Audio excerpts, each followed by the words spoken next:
बिस्मिल्लाहिर्रहमानिर्रहीम।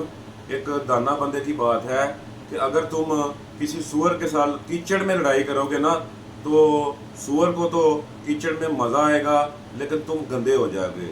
इसी तरह किसी भी बेवकूफ़ शख्स के साथ कभी भी बहस मत करो।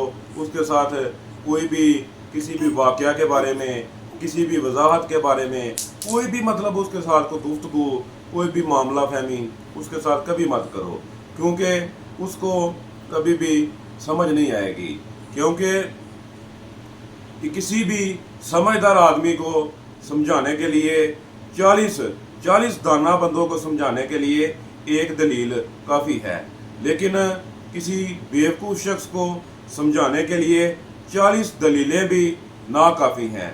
इसलिए कभी भी जो शख्स आपके म्यार से नहीं मिलता, आपके अखलाक से नहीं मिलता, आपकी सोच से नहीं मिलता, उसके साथ कभी भी बहस ना करो, आगे निकल जाओ। कुरान भी कहता है, कुरान में भी है कि किसी भी फासिक के साथ बहस ना करो, बस बल्कि उसे सलाम कह दो। अस्सलाम वालेकुम।